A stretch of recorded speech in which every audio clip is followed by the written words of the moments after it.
Kemarin kita udah belajar yang mat tabi'i, itu paling gampang ya. Nah sekarang kita belajar mat wajib, muttasil, dan mat jaiz munfasil. Mat wajib muttasil yaitu apabila huruf mat bertemu dengan hamzah pada satu kata atau satu kalimat. Panjangnya adalah 5 atau 6 harokat ya, 2,5 atau 3 alif. Dalam mushaf biasanya mat wajib muttasil diberi tanda bendera tebal. Ini kalau yang mushaf standar. Nah, dilihat di ayat nomor 6 tuh, litunziro qaumamma unziro aba. Nah, itu mat wajib tuh. Ya, aba hum fahum ghafilun. Nah, sedangkan mat jaiz yaitu apabila huruf mat bertemu dengan hamzah pada kata atau kalimat yang berbeda. Ya, jadi kalau mat wajib ketemu hamzahnya satu kata, sedangkan mat jaiz munfasil dia bertemu hamzah pada kata atau kalimat yang berbeda. Cara baca panjangnya bisa 2 harokat ya, karena dia statusnya seperti mat tabi'i, atau bisa juga 5 sampai 6 harokat ya, 2,5 atau 3 alif seperti mat wajib muttasil. Nah, dalam mushaf ya, dalam Al-Quran kita biasanya mat wajib muttasil diberi tanda bendera lebih tipis. Nah, kalau yang di contoh nomor 6, litunziro qaumam ma unziro, gitu ya. Nah, kalau bingung saya beri contoh. Jadi bedanya mat wajib sama mat jaiz itu letak pertemuan hamzahnya aja. Hukum mat tabi'i dulu ya, jadi biar paham.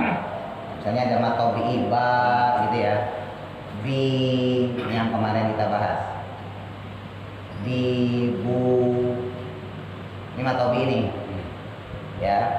Fathah ketemu alif, kasroh ketemu ya sukun, domah ketemu waw. Nah ini mat tabi'i. Nah andai kata ketemu hamzah, saya tulis hamzah sini. Tulis di sini hamzah. Ba'a atau bi'a atau bu'a. Nah, ini menjadi mat wajib. Nah, makanya nanti dikasih bendera tebal di sini. Rumusnya begitu. Nah, dia bertemu hamzahnya satu kata. Di situ contohnya misalnya aba uhum. Ya. Aba uhum. Maksudnya satu kata apa? Dia satu kata itu nggak bisa dipisah. Aba ini artinya bapak-bapak, kakek moyang kalau kita. Hum itu mereka. Ya. Jadi satu kata. Nah ini kebalikan dengan mat jaiz. Kalau mat jaiz dia ketemu hamzah juga, tapi katanya berbeda. Di sini misalnya qaumam ma unziro. Ini kan mat tabi'i ya. Ma unziro. Ini mat tabi'i ini. Ma unziro. Ma artinya sesuatu, unziro yang diperingatkan. Berarti udah beda kata nih. Jadi ini bisa diputus. Nah ini dikasih bendera juga. Jadi huruf matnya bertemu hamzah pada kata yang berbeda. Ma artinya sesuatu, sedang ini yang diberi peringatan. Ini bedanya. Tapi kalau aba uhum, dia nggak bisa dipisah. Andai kata ini kita tutup, aba ini nggak ada artinya. Paham gak maksudnya? Kalau ini kita tutup, nggak ada artinya ini aba. Tapi kalau ini, andai kata kita tutup ini masih ada artinya. Sesuatu masih ada. Paham ini? Ya jadi satu kata, ibarat gampangnya gini, kata pasar. Pasar Senen misalnya gitu ya. Ini pasar satu kata, Senen satu kata. Andai kata kita tutup Senen, seret, pasar doang bisa. Saya ngomong pasar Pak, ngerti. Ya, kalau kita buka dua-duanya, pasar Senen, makin ngerti lagi. Saya tutup pasar, ngerti orang. Saya tutup Senen, ngerti orang. Tapi kalau saya tutup pasnya, pas, apaan? Gak ada artinya. Paham maksudnya? Nah, yang gak ada artinya itu, ketemunya itu namanya mat wajib. Paham nih? Ya, itu namanya satu kata. Nah, kalau satu kata berarti dia mat wajib. Nah, hebatnya orang Indonesia dibikin perbedaan. Kalau mat wajib dibentukinnya hamzah, nih perhatikan, bentukannya hamzah. Sedangkan untuk mat jaiz orang Indonesia bentukinnya alif. Padahal sama-sama ketemu hamzah. Ya, itu yang pertama. Yang kedua, pintarnya orang Indonesia, untuk mat wajib benderanya ditebelin. Sedangkan untuk mat jaiz lebih tipis. Ini karena saya ketikan komputer ya Pak, jadinya ya sesuai bentuk komputer. Tapi kalau Bapak punya Quran di rumah, perhatiin nanti. Mat wajib benderanya nih, terserah mau nyebut bendera apa alis ya. Kalau saya sering nyebutnya bendera, dulu guru saya ngomongnya bendera soalnya. Nah, mau nyebut bendera boleh, alis boleh. Untuk mat wajib benderanya dia lebih tebal. Sedangkan mat jaiz benderanya lebih tipis. Nanti lihat di Quran di rumah ya. Jadi intinya itu, kalau mat wajib dia bertemu satu kata, makanya wajib. Nah, wajib dibaca panjang, disebutnya mat wajib muttasil. Muttasil itu dari kata bersambung. Wasilah kalau bahasa kita, silaturahim. Nah, itu bersambung. Sedangkan munfasil, mat jaiz, mat artinya panjang, jaiz artinya boleh, munfasil terpisah. Ya, jadi terpisah ini kata sendiri, ini kata sendiri. Ya. Jadi untungnya menggunakan mushaf yang standar itu. Makanya saya sering sampaikan kepada orang-orang yang khususnya yang awam, yang baru-baru belajar Quran, usahain pakai Quran yang standar. Quran standar itu terbitan Departemen Agama kita ya Pak. Atau terbitan lain nggak apa-apa, yang penting terbitan Indonesia. Karena kalau Quran yang misalnya Madinah gitu, Kuwait, bukannya jelek, bukan. Itu buat orang kita nggak cocok.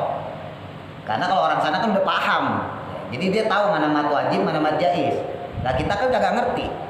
Nah itu udah dibikin semudah mungkin sama ulama, ya akhirnya diberilah tanda bendera tebal dan bendera tipis gitu. Beda mat ini, wajib mengfasil itu benderanya biar tebal, tapi sangat panjang pendek. Mat wajib, namanya juga wajib ya. Kalau mat wajib, wajib panjang 5 sampai 6 harokat. Sedangkan mat jaiz boleh dibaca 2. Kenapa? Karena dia asalnya mat tobi'i. Nah itu. Ya. Tapi kalau kita ragu buat yang pemula, yang awam ya udah mat jaiz baca aja 5 sampai 6 harokat. Tapi kalau kita misalnya baca buat ngatamin Quran, kan nggak bisa Pak, kan harus kita cepetin kalau ngatamin Quran ya.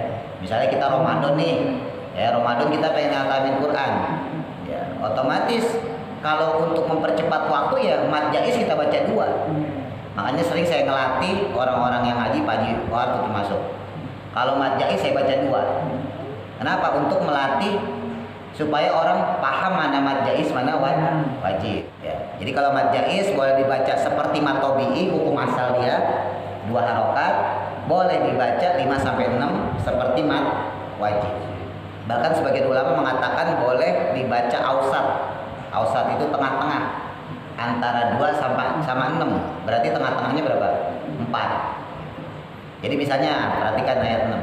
Seandainya ma'un ziro, maknya itu kita baca 6, itu boleh. Jadi misalnya kita baca litundira qauman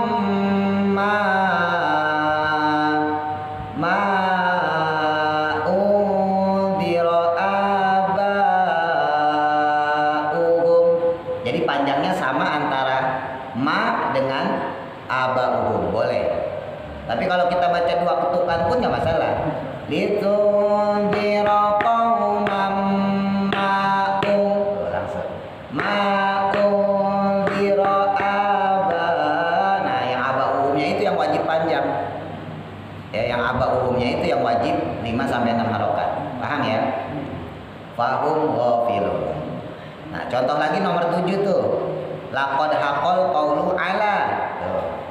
Ala bertemu dengan aksa. Ala satu kata, aksa satu kata. Kalau di Quran yang gede, Bapak bisa lihat dengan jelas jaraknya. Kalau bahasa kita spasinya, spasi tulisan. Coba perhatikan ayat ke-6 misalnya litun zero, udah ada spasinya.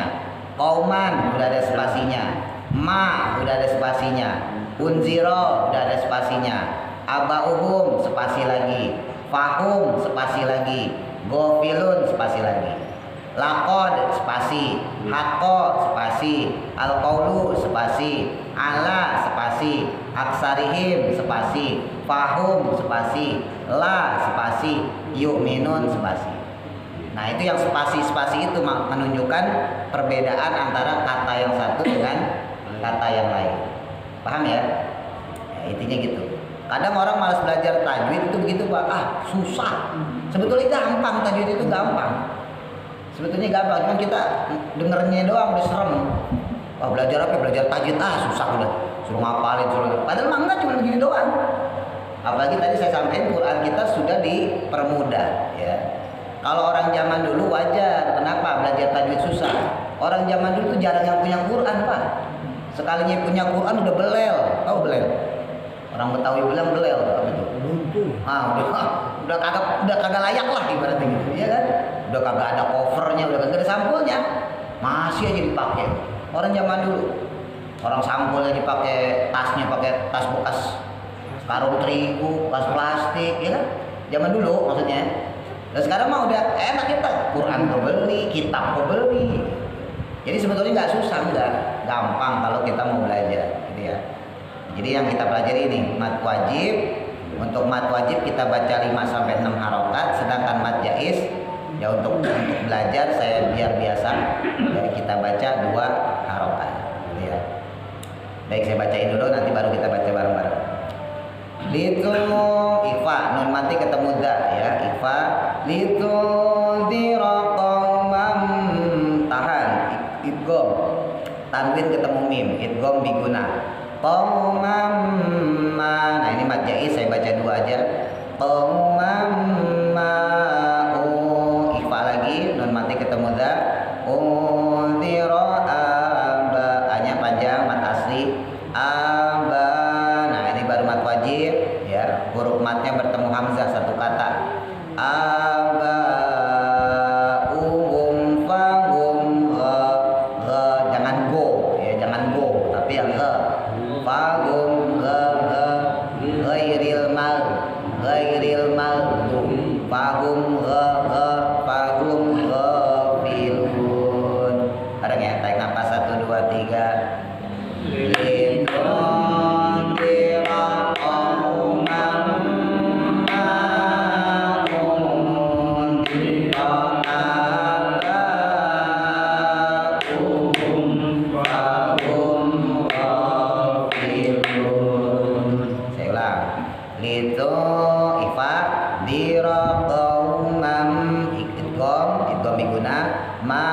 Kita baca 2 aja. Ifa lagi dira aba mat wajib aba fahum izhar syafawi bersih jelas fahum mat asli ya panjang fahum ghafilun. Tarik nafas 1 2 3.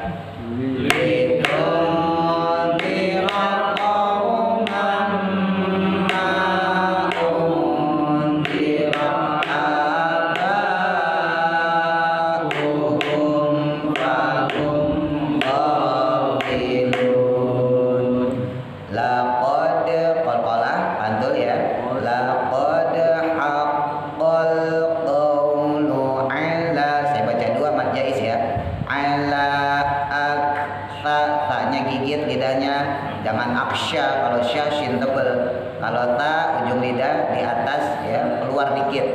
Ujung lidah keluar dikit, berada di gigi atas. Ala aksa sa aktsarihim fahum izhar syafawi jelas fahum la yu'minun. Tarik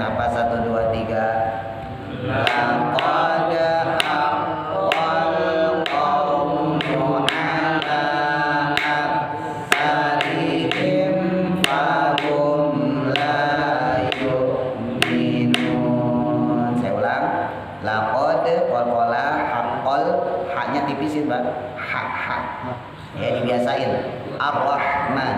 Jangan haqqal, itu hak biasa. Ha. Ar-Rahman, Ar-Rahim. Haqqal qawlu, mustaqim, haqqal qawlu, ala. Ainnya tekan, ala, jangan ala. Ala, akta. Tanya gigit tadi. Ala aktarihim. Fahum, la yu'minu. Baik ya, kita ulang lagi. 1, 2, 3. Laqad haqqal qawlu ala aktsarihim fahum la yu'minun. Dah, 2 ayat, nanti kita ulang lagi. Ini kan lapor itu kalau bawahnya tebal ketipiskan kan kalau di tengah. Yang lapor tipis nih Pak. Nah, tipis sugro kecil. Kecil bukan. Kalau yang di belakang bacaan baru tebel. Misalnya qul a'udzu birabbil falaq. Nah, itu kan qalqalah. Qalqalah baju di toko ya. Ba, jim, dal, toko. Baju di toko, ba, jim, dal, toko. Kalau di belakang baru kubro. Pantulannya penuh. Qul a'udzu birabbil falaq. Min syarri ma khalaq. Tapi kalau di tengah, nah itu sugro, pantulannya sedikit. Laqad haqqal. Yang tanya lagi? Enggak ada. Alhamdulillah. Jamaah Pak Haji Kohar. Mau malu-maluin aja kalau. Jos semua, apalagi Pak Bora. Halaman 3 masih ya, 16 dari atas. Tanzila yang dalam kurung tanzila. Bismillahirrahmanirrahim. Qala musannif rahimallahu ta'ala wa nafa'na bihi wa bi ulumi fi darain amin. Qala Allah ta'ala fil Qur'anil Karim tanzilal azizir rahim. Tanzila yang diturunkan, asal katanya nazal, ya, nazala. Kita nyebutnya nuzulul Qur'an. Asal katanya dari nazala, yanzilu. Tanzilal azizir rahim. Tanzila yang diturunkan. Fa'in quri'a yang mana jika dibaca bin nasbi dengan nasab. Maka nasab itu berarti dengan tandanya fathah. Tanzila. Yakunu adanya nasbuhu, nasabnya bil fi'li dengan kalimah fi'il. Al mahdufu yang dibuang, ini nahu ya. Bahasa Arab ini nahu sorob. Saya lewatin aja kagak ngerti ntar. Percuma ya kan. Bagi Mas Bianto, fi'il lah. Terus lewati aja ya. Kalau mau ngaji tadi di rumah malam minggu tuh, ngaji nahu sorob sama saya.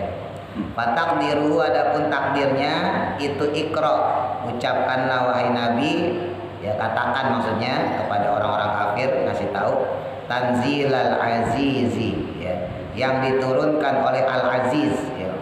Allah yang maha perkasa, maha mulia, aziz, maha perkasa, maha mulia. Yakni maksudnya ya Muhammad, wahai kanjeng Nabi Muhammad, iqra, ya, ucapkanlah, katakanlah al-munazzala yang diturunkan, ya maksudnya Al-Quran, minal azizi dari Allah yang maha perkasa, maha mulia, ar-rahimi yang maha penyayang. Wa in quri'a, dan jika dibaca birofi dengan rofa, ya dibaca dengan tanzilu, boleh dibaca tanzilu, dibaca rofa namanya kalau dalam bahasa Arab. Yakunu maksudnya itu khobaron, menjadi khobar li mubtada'in, untuk mubtada'nya mahdufin yang dibuang. Fatakdiruhu, maka adapun perkiraannya lafaz tersebut hadal Quran, adapun Quran ini itu munazzalun, ya diturunkan alaika kepada engkau wahai Nabi, biwasitati Jibril, dengan wasilah, dengan perantara malaikat Jibril alaihissalam, minallah, dari Allah, al-azizi yang maha perkasa, ya, maha mulia, boleh sama aja. Al-Ghalibi yang maha menang. Ghalib itu menguasai, ya, maha menang, selalu menang kalau Allah. Al-Muntaqimi yang maha membalas, minal asi, dari orang yang bermaksiat. Ar-Rahimi, zat yang maha penyayang. Jadi Allah menutup kalimat yang kemarin tuh ya, Quran diberikan kepada Nabi, diperjelas lagi setelah sumpah. Kan jadi Allah udah nyumpah ya, Yasin wal Quran, ya, demi Al-Quran. Nah, setelah disumpah kemudian Allah menambahkan dengan lafaz Asmaul Husna-nya, Tanzilal Azizir Rahim, yang diturunkan oleh Allah yang Maha Aziz, Maha Rahim. Ini sebetulnya udah memperkuat sekali ya, udah memperkuat Quran yang diturunkan kepada Nabi Muhammad SAW. Lil mutiina, untuk orang yang taat. Tuh. Jadi kalau sifat Al-Aziz, Maha perkasanya Allah, itu ditujukan buat orang-orang yang tidak taat pada Allah. Tapi kalau yang sifat Ar-Rahim itu lil mutiin, ya, lil mutiina, untuk orang-orang yang taat. Nah, jadi kalau sifat kasih sayang Allah itu emang hanya diberikan kepada orang yang taat kepada Allah. Makanya ada Ar-Rahman, ada Ar-Rahim. Kalau diterjemah bebas memang Ar-Rahman Maha Pengasih, Ar-Rahim Maha Penyayang. Kalau di Jawa dulu waktu di pondok tuh diartiinnya Ar-Rahman kang welas asih ing dalam dunia lan akhirat. Jadi Allah punya sifat rasa kasih sayang Allah itu di dunia dan akhirat. Tapi kalau Ar-Rahim, kalau diartiin di Jawa di pondok dulu tur kang welas asih ing dalam akhirat loko. Jadi sifat Ar-Rahim Allah hanya diberikan kepada orang-orang yang taat di akhirat saja. Makanya diterjemahkan pengasih dan penyayang. Orang yang dikasih belum tentu disayang, Pak. Gitu maksudnya. Ya sebaliknya, orang yang disayang juga belum tentu dikasih. Dulu pernah saya sampaikan, kita sayang nih sama anak kita. Ya, dia minta es krim, tapi kondisinya lagi panas. Badannya lagi meriang, lagi demam. Kita kasih gak tuh? Kita beliin gak es krim? Anak kita yang lagi meriang tuh? Kagak. Bukan karena kita pelit kan? Justru karena kita sayang gitu. Jadi kalau kita sayang, ya belum tentu ngasih. Ya sebaliknya, orang ngasih pun belum tentu sayang. Ada pengamen, dulu saya contohin kayak gitu. Suaranya kagak enak, gitar kemana, suara kemana. Bang, kan berambutnya keriting, kayak keribuk, baunya bau apek. Terus kita kasih duit 2.000. Iya. Itu apa? Karena kita sayang sama tuh pengamen? Enggak, karena kita pengen dia buru-buru pergi. Nih, kasih duit dah, sana pergi. Ya kan? Jadi ngasih itu belum tentu disayang. Disayang pun belum tentu dikasih. Tapi buat orang yang taat, mutiin disebutnya ya, orang yang dia beriman pada Allah, apapun pemberian Allah tetap enak. Nah itu balik lagi ke perasaan kita. Jadi makin hebat takwanya seseorang, makin hebat taatnya seseorang, makin ridho dia kepada takdir Allah. Dikasih senang, dia tetap ridho, ya, tetap senang. Dikasih nggak enak, dikasih duka, dikasih pahit, dia juga tetap senang, tetap ridho. Nah itu baru tuh Pak. Betapa banyak orang dikasih senang, dia ridho. Giliran dikasih kagak enak, nah nggak ridho, marah-marah, ya kan? Padahal nggak enaknya yang Allah kasih sama kita kalau dibandingin sama yang enaknya itu jauh banget Pak. Jauh banget, banyakan yang enaknya, ya kan? Misal gitu kita dikasih sakit paling berapa sih? Seminggu, sebulan, setahun deh katakan ada orang sakit setahun. Amit-amit ya. Ya, amit-amit sih ya. Amit-amit. Tapi seandainya sakit setahun, ya seandainya ada orang sakit setahun, lah itu sehatnya berapa tahun? Paham maksudnya? Iya, kalau hitung-hitungan. Lah iya kalau mau hitung-hitungan. Nabi Ayub itu kan terkenal tuh sakit korengan ya kalau kita. Itu dipinta sama istrinya. Udah kamu kan nabi, tinggal minta sama Allah, kesusahnya sih. Udah tinggal, waktu itu Nabi Ayub itu usianya 25 atau 35 gitu. Dalam riwayat lain 35 tahun, dalam riwayat lain 25 tahun. Masih muda, Nabi Ayub pas sakit itu masih muda. Kata Nabi Ayub, saya malu minta sama Allah. Bertahun-tahun saya dikasih sehat. Masa saya baru dikasih sakit begini aja udah minta disembuhin. Padahal Nabi loh itu. Kan Nabi kan kalau doa diijabah, ya kan? Nabi Ayub bilang saya malu kalau saya minta kepada Allah sementara Allah memberikan saya kesehatan bertahun-tahun. Ya bukan berarti kita nggak nyari obat kalau sakit, bukan. Ya orang yang beriman, orang yang dia ridho sama Allah, sakitnya itu tidak merubah hati dia kepada Allah. Sakitnya dia tidak merubah hati dia kepada Allah. Akal dia tidak merubah dia kepada Allah. Enggak, tetap sayang sama Allah, tetap cinta sama Allah, tetap ibadah sama Allah. Nah itu yang disebut takwa tuh gitu. Ya, anak muda deh misalnya gitu ya, dia pacaran, ya kan? Dasarnya anak muda pacaran, walaupun pacaran nggak boleh ya. Ini perempuannya nyakitin, ya kan? Perempuannya nyakitin, janjian misalnya gitu, ngapel, atau ditinggal main misalnya. Itu kan sakit buat si anak muda itu tuh. Ya, sakit hati dia, orang udah janjian. Ngeselin itu. Tapi dasarnya udah cinta. Apa kemudian langsung marah dia? Enggak. Misalnya gitu dia ngapel gitu kan. Bu, mana bu? Si Markona, misalnya gitu. Misalnya nama Markona. Wah, Markona baru keluar. Waduh, kenapa emang? Saya udah janjian bu mau jalan-jalan nih. Nonton layar tancap kalau zaman dulu. Nonton layar tancap nih, saya udah beli kacang rebus gitu kan. Ya udah tungguin aja bentar deh. Itu sebel Pak, tapi ditungguin pasti. Ya udah saya tungguin deh bu. Dibilang sebel ya sebel, dibilang mangkel, orang Jawa bilangnya mangkel, bercampur aduk di situ. Tapi demi orang yang dicintainya dia tunggu. Itu harusnya kalau cinta tuh gitu. Sama lah kayak kita misalnya sama anak. Anak tuh kan nggak selamanya nyenengin Pak. Kadang-kadang kan ngeselin kan. Iya ya pastilah. Anak ustadz yang ngeselin, apalagi anak kayak bukan ustadz ya kan, ngeselin mulu kali, banyak kan ngeselinnya. Tapi udah dasar kita senang, kita sayang lah, ini darah daging saya.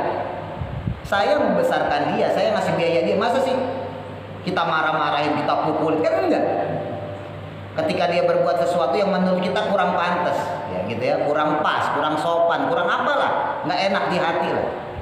Tetap kita bakal nyenengin dia, kita tetap bakal kasih sayang dia. Sayang kita nggak luntur gara-gara dia berbuat itu gitu kan. Berbuat kesalahan dia. Ya sama. Cinta kita kepada Allah nggak bakal kurang sedikit pun, nggak bakal luntur sedikit pun. Sekalipun Allah memberikan kita penyakit, sekalipun Allah memberikan kita ujian, cobaan, musibah dan sebagainya. Nah, itu baru namanya takwa, namanya muttiin, orang yang benar-benar taat kepada Allah. Faqara, maka berkatalah ya Muhammad, wahai Nabi Muhammad, hadzal Qur'an, adapun Quran ini itu lil munkirina, ya, ditujukan untuk orang-orang yang ingkar, hatta sehingga yasma'u mereka mendengar kalami akan kalamku, kata Allah. Wa yakhafu, dan mereka takut minni dariku, wa yaji'u, dan kemudian mereka datang ilal insafi, kepada keinsafan. Ya, insaf itu insaf. Ya, dalam bahasa Arab namanya insaf. Di Indonesia jadi insaf. Ya, insaf, taubat dalam bahasa kita. Jadi orang itu kalau mau insaf ya harus sering-sering juga belajar Quran, banyak baca Quran. Saya sering-sering sebel sama orang yang dia tobat, dia insaf, agak mau belajar Quran. Nah sekarang dia mau belajar dari mana? Sementara yang membuat dia bisa dekat sama Allah itu Quran Pak. Ini jelas loh. Ya sekarang kan ada orang maaf ya, dulunya kagak sholat, dulunya kagak ngaji, ya dulunya kurang baik lah. Terus dia insaf, dia tobat, saya pengen bener lah. Maka pertama yang dideketin itu Quran, karena Quran itu petunjuk. Iyalah, yang harus deketin pertama Quran. Dia sholat ya tetap sholat ya, kalau dia punya duit ya sedekah, tetap itu dijalanin. Tapi jangan ditinggalin Quran. Quran itu lewat apa? Lewat ngaji, supaya tahu apa yang halal, apa yang haram, apa yang benar, apa yang salah, apa itu iman, apa itu ingkar, apa itu taat, apa itu maksiat. Nah sekarang kalau cuma ngomong insaf doang, kagak ngaji, buktinya apa? Terus dia tahu taat sama maksiat dari mana? Dia tahu halal haram dari mana? Dia tahu baik dan buruk dari mana? Orang dia belum benar. Jangankan yang baru insaf, yang udah lama insaf lah belum tentu benar kok. Kadang-kadang kita masih tergiur kok, yang haram-haram kita masih anggap halal kok, ya kan? Yang subhat-subhat kita anggap halal padahal subhat. Itu yang ibaratnya hidupnya standar. Apalagi yang baru insaf, apalagi yang baru benar. Makanya saya paling sebel sama orang yang ya maaf insafnya di mulut doang. Wah saya mau udah insaf, saya mau udah taubat, tapi kagak ngaji. Insaf dari mana? Sementara untuk membetulkan kehidupan kita, untuk membenerin kehidupan kita, itu harus ngaji. Dari mana tahu halal haram kalau nggak ngaji? Dari mana tahu taat dan durhaka, maksiat dan sebagainya kalau dia tidak ngaji? Makanya Nabi dan para ulama, Pak, Nabi dan para ulama itu paling senang sama orang insaf, paling senang sama orang taubat. Tapi Nabi sama ulama paling sering juga dikecewain sama orang insaf, orang taubat. Saya ulang nih, boleh buat update status Mas Gitu. Nabi, ulama itu paling senang sama orang insaf, paling senang sama orang taubat. Tapi Nabi, ulama itu juga sering dikecewain sama orang yang insaf, sama orang yang taubat. Kenapa? Karena biasanya kalau orang yang taubat dia tidak mau mengkaji lebih dalam, itu nggak lama Pak insafnya, Pak. Nggak lama insafnya, paling sebulan, paling 2 bulan, paling mentok setahun, habis itu hilang lagi dari musola. Bener. Gua saya udah ngalamin tuh dari saya masih di Pondok Dayung, dia pindah kemari, Pak Ustadz saya pengen insaf, ayo kok senang banget kita. Insaf Pak, iya bener Pak, iya saya udah gak mau minum lagi. Kenapa? Habis istri saya sebel sama saya diceraiin, cerai saya. Oh iya Pak, itu pelajaran Pak, itu lagi ini. Di kerjaan saya dikeluarin Pak Ustadz, dulu satpam gitu kan, ya udah Pak, insaf deh Pak waktunya Pak. Udah tuh, udah belajar ikro, bata, saroi, sholat rajin. Pakai sorban lagi, pakai sorban, berat banget, bukan Bagora, bukan Bagora, orang sono. Iya. Nggak lama Pak, sebulan istrinya balik lagi ngelihat dia insaf kali ya. Nah balik lagi temennya yang biasa dia ngajakin mabok nemenin lagi main yuk. Biasa ke kafe sono. Diajak lagi dia main lagi ke kafe. Dulu dia kagak main ke kafe kenapa? Kalau punya duit. Orang dipecat dari kerjaan. Pas temennya tahu dia nggak punya duit, saya nggak punya duit, ya udah gampang, ntar gue yang bayarin. Ayo, berangkat lagi. Ya. Bener itu kejadian loh Pak, sering loh Pak, bener. Orang tuh sering banget tobat, orang tuh sering banget insaf bukan karena kemauan dia untuk insaf, bukan karena kemauan dia untuk tobat, bukan. Tapi udah mentok, kesempatannya kagak ada untuk berbuat maksiat, maksudnya. Iya kan? Ya kalau dia punya kekuatan untuk maksiat, dia pasti maksiat. Berhubung udah kagak kerja, berhubung udah gak punya duit, berhubung udah punya masalah, tobat deh. Makanya bersyukur bapak-bapak yang masih punya kekuatan, Bagora misalnya gitu, Mas Gianto, punya kekuatan, punya duit tapi tobat itu lebih hebat daripada orang-orang yang udah mentok. Walaupun nggak salah ya, tetap tobat insaf bagus. Tapi tobat insaf di posisi seperti itu tidak menguntungkan, buat Islam tuh nggak menguntungkan. Iya, nah sekarang mohon maaf, udah sakit, stroke, tobat. Islam untungnya apa? Dari dia sakit itu untungnya apa Islam? Nggak ada, malah nyusahin. Akhirnya orang ngasih duit ke dia, ya kan? Tapi kalau dia tobat, dia insaf dalam kondisi masih seger buger, duit banyak, masuk musola, masuk masjid, waduh, preman nih dulu nih. Tapi duitnya banyak dia, tenang pagi udah beli rokok seslop, nih betulin cat, bagusin. Kenapa? Dia insaf, dia tobat dalam keadaan seger buger, punya daya, punya upaya untuk syiar Islam. Ini sekarang kan kebanyakan yang tobat, yang insaf udah kagak punya power lagi. Nah udah nggak ada giginya lagi, udah tinggal ngengkrek doang aja. Iya kan? Ya bukannya jelek, bukannya ya mohon maaf ya, bukannya jelek bukan. Cuman fungsi buat Islam mana? Keuntungan yang didapat Islam apa? Nggak ada Pak. Tapi kalau masih seger, wah bikin acara maulid, ayo bikin proposal, ayo berangkat ke Madinah, misalnya Bang Tangalek, Haji Rahman sini. Kan ada sesuatu yang bisa kita usahakan. Kontribusi. Ada kontribusi. Nah sekarang udah bengek, ya kan? Bersakit-sakitan, kagak bisa ngapa-ngapain, baru tobat, baru insaf. Bukan salah ya, sekali lagi bukan salah. Cuman dia nggak punya nggak punya sesuatu yang bisa bagus buat syiar Islam gitu. Itu orang zaman sekarang tuh begitu, udah mentok baru insaf, ya, udah mentok baru tobat. Susah. Litungtira qauman ma. Nah ini tadi kita baca. Ungtira aba'uhum fahum ghafilun. Litunzira, dan untuk memberi peringatan. Tuh, Quran itu disebut nadhiron, ya, basyira wa nadhira. Basyir pemberi kabar gembira, nazir pemberi peringatan. Untuk memberi peringatan kauman kepada kaum unziro yang belum pernah diberikan peringatan. Siapa? Abauhum, kakek moyang mereka. Ya, kalau abun bapak, abi bapak, tapi kalau aba itu kakek moyang, ya, nenek moyang. Jadi di atas bapak, ya, kakek buyut, ya, kakek moyang. Alam taklil dengan lam taklil ditanzili dengan pada lafaz tanzili.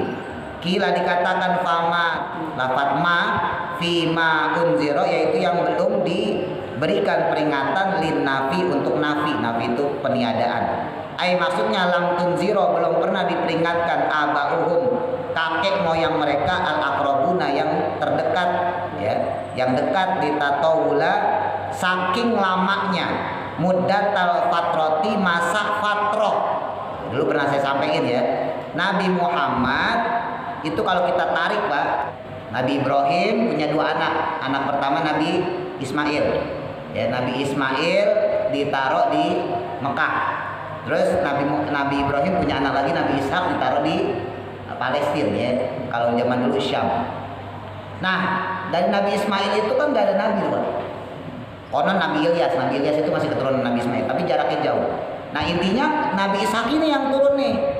Ishak, Yakub, Yusuf, Ayub, Su'aib, Musa, Harun, Zulkifli, Daud, Sulaiman, Ilyas, terus sampai Nabi Isa. Nah, Nabi Isa ketika diangkat sama Allah, jarak ke Nabi Muhammad itu disebut masa fatroh, 520 tahun kurang lebih. Nggak ada nabi satupun. Jarak Nabi Isa diangkat, ya, dalam sebuah riwayat Nabi Isa dimatiin dulu, Pak. Wafat baru diangkat. Riwayat lain mengatakan Nabi Isa tidak diwafatkan, langsung diangkat oleh Allah. Nanti akan dikembalikan pada hari kiamat. Apapun itu, ala kulli hal, yang wajib kita yakini, nanti hari kiamat Nabi Isa hadir kembali bersama Imam Mahdi untuk memerangi Dajjal, itu, ya. Adapun masalah Nabi Isa ketika diangkat diwafatkan dulu atau tidak, itu khilafiyah. Dan seandainya kita salah dalam hal itu tidak merusak keimanan. Ya, saya ulang, kadang orang suka berantem nih. Sekarang kan banyak di YouTube ustaz-ustaz kiamat, ya kan, ustaz bebas sekarang, ya. Jadi temanya kiamat aja gitu. Jadi nggak nerangin fikih, nggak ada, pokoknya temanya kiamat. Ini hati-hati, ya. Jadi itu memang khilafiyah. Ketika diangkat oleh Allah, apakah dia sudah diwafatkan atau belum? Ya, sebagian ulama mengatakan Nabi Isa diwafatkan dulu. Sebagian ulama lain mengatakan Nabi Isa tidak diwafatkan, langsung diangkat oleh Allah. Nabi Isa waktu itu dikejar-kejar, Pak, mau dibunuh. Ya, mau dibunuh karena dianggap oleh kaum Bani Israel Nabi Isa lah yang bisa menjadi penebus dosa-dosa mereka. Nah, diprakarsai oleh Yudas, ya, diprakarsai oleh beberapa tokoh Bani Israel lain, dikejar oleh Nabi Isa. Nabi Isa itu dijaga oleh 70 orang pengikut setia yang disebut dengan kaum Hawariyun. Nanti insya Allah di tafsir Yasin ada salah satu kisahnya, ya. Ketuanya Hawariyun namanya Sam'un. Nah, itu kalau difilmin Samson. Kalau Bapak nonton film Samson, Babilonia dan sebagainya, itu kisahnya Nabi Isa, tapi versi mereka, ya, bukan versi Islam. Nah, itu singkat cerita dikejar-kejar tuh Nabi Isa. Dikejar mau dibunuh, nah disitulah Nabi Isa kemudian diangkat oleh Allah. Sementara yang di bumi itu adalah Yudas yang diserupakan Nabi Isa, kemudian dibunuh, disalib, dilempari batu dan seterusnya. Itu, ya, itu akidah kita Ahlussunnah wal Jamaah. Dan dipastikan nanti Nabi Isa pas menjelang kiamat akan turun kembali. Tapi memang yang masalah Nabi Isa diangkat ini khilafiyah ulama. Ada yang mengatakan Nabi Isa sudah diwafatkan dulu, baru kemudian diangkat. Ada yang mengatakan tidak diwafatkan, langsung diangkat. Gitu, ya. Nah, Nabi Isa ini jaraknya ke Nabi Muhammad itu 520 tahun. Nggak ada nabi, nggak ada rasul. Yang ada ya tinggal rakit, pendeta gitu, ya, biarawan dan macam-macam lah. Tokoh-tokoh agama ada. Tapi nabi nggak ada, rasul nggak ada. Padahal dari Nabi Adam sampai Nabi Isa, Allah itu selalu mengutus nabi, mengutus rasul, nggak pernah terjeda sedikit pun. Nggak pernah terjeda. Nabi ini meninggal, ada lagi nabi baru diangkat. Rasul ini meninggal, diangkat lagi rasul baru. Bahkan seringkali satu zaman nabinya bukan cuma satu, banyak. Contoh, Nabi Ibrahim, Nabi Musa. Nabi Musa itu sama Nabi Harun kakak adik. Makanya Nabi Musa menghadap Fir'aun itu ngajak Harun. Harun itu kakaknya. Tapi yang jadi nabi duluan Nabi Musa. Nabi Musa minta, ya Allah saya pengen ngadepin Fir'aun, tapi mulut saya cedal. Ya, apa kalau bahasa kita? Cadel ya. Nabi Musa kan dulu waktu kecil pernah makan api. Ya ditawarin sama istrinya Fir'aun, Aisyah, ya kan? Karena Nabi Musa tuh dianggapnya sama Fir'aun ini bakal bunuh gue nih, karena peramal-peramal bilang ini anak bahaya nah Fir'aun kalau didiemin. Ya kan kata Siti Aisyah, istrinya Fir'aun, ini kan cuma anak kecil. Ya kata Siti Aisyah gitu, bukan ini anak kecil udah. Wah nggak percaya saya, ini anak kecil tapi bukan anak sembarangan. Akhirnya dikasih dites, ada api, ada susu. Ayo tes aja deh. Kalau dia ngambil susu berarti dia anak bukan emang anak sembarangan. Silakan kamu bunuh. Iya, kata Siti Aisyah gitu. Betul ya, betul. Akhirnya ditaruh tuh. Dan Nabi Musa saat itu masih umur 6 tahun, 7 tahun kan, masih kecil. Ya. Terus kemudian jalan dia. Nah, itu sebetulnya Nabi Musa itu udah mau ngambil susu. Udah mau ngambil susu, apa malaikat Jibril ditabok tangannya. Akhirnya yang dipegang adalah api, itu langsung dimakan. Makanya cadel Nabi Musa. Nah, dia bilang kepada Allah, ya Allah saya kan mau ngadepin Fir'aun nih. Suruh Fir'aun supaya nyembah engkau, supaya beribadah kepada engkau. Kan lucu kalau cadel Pak. Fir'aun ayo, kan ini ngomongnya lucu, jadi ketahuan orang. Tolong dong ajak seorang kepada saya untuk bisa dakwah kepada Fir'aun. Akhirnya kemudian Allah bilang, ya udah kamu mau nunjuk siapa jadi nabi. Bingung Nabi Musa siapa? Ya udah Harun aja deh. Kakak saya tuh ajak sekalian. Jadi dalam tanda kutip Nabi Harun jadi nabi karena proposalnya Nabi Musa. Akhirnya berangkat. Nah, itu satu zaman Pak. Nabi Isa, Nabi Zakaria, Nabi Yahya itu satu zaman. Oh banyak nabi-nabi dulu itu satu zaman. Jadi nabi ini meninggal ada lagi nabi lagi. Rasul meninggal ada lagi rasul lagi. Tapi Nabi Muhammad ke Nabi Isa itu kagak ada nabi, kagak ada rasul. Nah itu yang disebut ahlul fatroh. Zaman fatroh, zaman kekosongan. Yang mana orang-orang yang ada pada zaman tersebut, kita Ahlussunnah wal Jamaah sepakat kalau dia berbuat dosa tidak diazab, kalau dia berbuat pahala cukup cuma dicatat oleh Allah Subhanahu wa taala, tidak diberi ganjaran. Dulu saya singgung. Inilah yang jadi permasalahan ya. Ibunya Rasulullah, Siti Aminah, termasuk bapaknya Nabi Sayyid Abdullah, itu kan ada pada zaman fatroh. Nabi Muhammad saat itu belum ada. Ya, Abdullah meninggal, Nabi Muhammad masih 2 bulan. Siti Aminah meninggal, Nabi Muhammad belum jadi nabi. Orang masih 6 tahun waktu itu. Nah, maka mereka menurut Ahlussunnah wal Jamaah masuk golongan ahlul fatroh. Nah, orang ahlul fatroh sekalipun dia maksiat kagak diazab. Sekalipun dia maksiat. Kenapa? Soalnya gak ada nabi. Berarti kalau nggak ada nabi, kalau nggak ada rasul, Allah angkat tangan kan begitu kan? Udah silakan deh. Orang nggak ada nabi, nggak ada rasul. Siapa yang ngasih tahu mereka kebenaran? Buat patokan. Iya, buat patokan. Siapa yang jadiin pedoman? Kan begitu. Nah inilah akidah kita Ahlussunnah wal Jamaah mengatakan bahwa ibunya nabi, bapaknya nabi tidak di neraka. Mereka-mereka yang menganggap bapak ibunya nabi di neraka, kenapa? Karena mereka menganggap bahwa Rasulullah itu baru jadi nabi 40 tahun setelah ibunya wafat. Kan begitu. Nah ini akidah ya buat kita. Jadi hati-hati bahwa ahlul fatroh itu, muddatul fatroh di sini sebutin bahwa mereka itu memang diberikan masa yang lama. Terakhir wakilah dan dikatakan lafat bimakna alladhi dengan makna alladhi litunziro qauman untuk memberikan peringatan. Alladhi undiro yang dimana diperingatkan bihi dengan Al-Quran ya. Aba'uhum kakek moyang mereka, fahum gofilun, namun adapun mereka itu gofil itu lupa, lalai. Dari apa? Anil imani, dari iman, wa rosdi dan juga dari petunjuk. Dari situ dulu kita Allah alam, mudah-mudahan manfaat.